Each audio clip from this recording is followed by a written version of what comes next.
अस्सलाम वालेकुम। आप कैसे हैं? कहा ये जाता है कि सच को आँच नहीं, सच सच है, झूठ झूठ है। कहा ये जाता है कि झूठ की उम्र बहुत कम और सच की उम्र बहुत ज़्यादा है। हमने झूठ पे ऑलरेडी बात कर ली, उसके अच्छे बुरे, मुफीद और नुकसानदेह पहलुओं पे बात कर ली। अभी हम सच पे बात करेंगे। सच बोलने के फ़वाइद क्या हैं और नुकसानात क्या हैं। एक तो इसके फ़वाइद और नुकसानात वो हैं जो इंसान अल्लाह के हजूर हाज़िर होके तो करेगा, एक दुनिया में है। हम दुनिया के अंदर इसके क्या फ़वाइद और नुकसानात हैं, हम उस पर बात करने जा रहे हैं। आइए जानते हैं। 5 फ़वाइद आपके सामने अर्ज़ करूँगा सच बोलने के, और 5 ही नुकसानात आपसे अर्ज़ करूँगा सच बोलने के। आइए पहले फ़वाइद को देखते हैं। तो पहला जो इसका बेनिफिट है सच बोलने का, वो ये है कि इसकी वजह से इंसान जो है उसका ट्रस्ट बिल्ड होता है। इंसान का ट्रस्ट बिल्ड होता है और इंसान का की जो रिलेशनशिप हैं, जो क्रेडिबिलिटी या साख है इंसान की, उस पे अच्छे असरात मुरतब होते हैं। तो ये हुआ बिल्डिंग ट्रस्ट। और इसका जो दूसरा बड़ा बेनिफिट है वो ये है कि प्रोमोट्स इंटेग्रिटी। इसकी वजह से हमारी जो सालमियत है, हमारी जो इंटेग्रिटी है, हमारी जो ऑनेस्टी है, वो ऑनेस्टी के जो हम अकेले में भी वही करते हों, वो असल ऑनेस्टी है। और speaking truthfully reflects your values and character.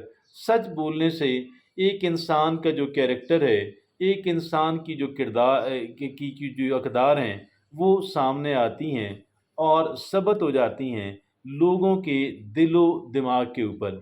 तीसरा जो बड़ा बेनिफिट है, इट रिजॉल्व्स कॉन्फ्लिक्ट, कि इसकी वजह से इंसान के जो कॉन्फ्लिक्ट्स हैं, जो टकराव हैं, वो रिज़ॉल्व हो जाते हैं। किस वजह से होते हैं? जब एक इंसान सच्ची कम्युनिकेशन करता है तो फिर उसका बहुत बेनिफिट होता है। और ये जो बेनिफिट है, इसकी वजह से मिसअंडरस्टैंडिंग्स ख़त्म होती हैं और एक इंसान जो है उसके उसके जो है क्या कह लें कि उसके जो कॉन्फ्लिक्ट्स हैं वो रिज़ॉल्व होते हैं। चौथा जो इसका सच बोलने का बड़ा बेनिफिट है वो है एनकरेज पर्सनल ग्रोथ, कि इसकी वजह से एक इंसान की जो पर्सनल ग्रोथ है उसको मौका मिलता है और एक इंसान पर्सनली ग्रो करता है। जब भी इंसान सच को गले लगाता है तो सच को गले लगाने का जो बेनिफिट है, एक इंसान की अवेयरनेस बेहतर होती है और एक इंसान सेल्फ इम्प्रूवमेंट जो है, इंसान इम्प्रूवमेंट जो है वो हासिल करता है। चौथा जो बड़ा बेनिफिट है वो, हाँ जी, चौथा तो हो गया। पांचवा जो बड़ा बेनिफिट है वो क्या है कि फॉस्टर्स ट्रांसपेरेंसी। इसकी वजह से शफाफियत आती है, सच बोलने से ट्रांसपेरेंसी आती है। और जो सच्ची कम्युनिकेशन है, जो ओपन ओपन और सच्ची कम्युनिकेशन है, इससे पता लगता है कि आप अकाउंटेबिलिटी को, आप एहतसाब के अमल को पसंद करते हैं और आप खुद एक ऑनेस्ट आदमी हैं। तो ये 5 बड़े बेनिफिट हैं एक इंसान को सच बोलने के जो मिलते हैं और इसी दुनिया के अंदर मिलते हैं। अब बात करेंगे 5 नुकसानात को, कि जो एक इंसान सच बोलने वाले इंसान को बर्दाश्त करने पड़ते हैं। पहला है पोटेंशियल कॉन्फ्लिक्ट। अब इसमें क्या होता है कि जो इंसान हर बात को, जब इंसान बग़ैर लगी लिपटी के, बग़ैर आप कह लें कि सेंसर किए, बग़ैर एडिट किए, या बड़ी हिकमत और दानाई के बग़ैर जो है, जब एक इंसान उसको पुश फॉरवर्ड कर देता है, आगे धकेल देता है, तो उसकी वजह से फिर लड़ाई होती है। जब हम एक बंदे ने हमें कोई बात बताई और वो बात हमने आगे कर दी और शायद उसका आगे करना दुरुस्त नहीं था, लड़ाई झगड़ा पैदा हो गया। अब ये दूसरा जो का बड़ा बेनिफिट, जो दूसरा लॉस है, वो ये है कि इसकी वजह से बाज़ औक़ात अनकंफर्टेबल सिचुएशंस जो हैं वो पैदा हो जाती हैं। स्पीकिंग ट्रुथ, ये बाज़ औक़ात एक ऑकवर्ड किस्म की और अनकंफर्टेबल किस्म की जो सिचुएशन है उसको पैदा कर देता है। तीसरा जो इसका बड़ा लॉस है वो है कि रिस्क मैनेजमेंट। और ये अदर्स में जज आर, इसकी वजह से लोग हमें क्रिटिसाइज़ करते हैं, लोग हमें जज करते हैं। चौथा जो बड़ा नुकसान है सच बोलने का, वो ये है पोटेंशियल बैकलैश।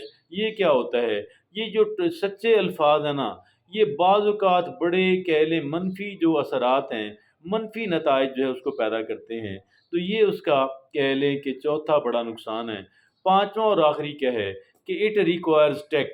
اب یہ کیا ہے، speaking truth requires careful consideration. اب بات یہ ہے نا کہ لوگوں کو ہارم ہم نہیں کرنا چاہتے، ہم لوگوں کا آپس میں کانفلکٹ بھی نہیں چاہتے، ہم یہ نہیں چاہتے کہ لوگ آپس میں لڑائی کریں، ہم یہ نہیں چاہتے کہ جی اس طرح کا کوئی فساد پیدا ہو، کوئی منفی اثرات پیدا ہوں۔ تو جو سچ آپ نے بولنا ہے اس کو حکمت اور دانائی کے ساتھ اور تدبر سے بولیے گا تاکہ فسادات پیدا نہ ہوں۔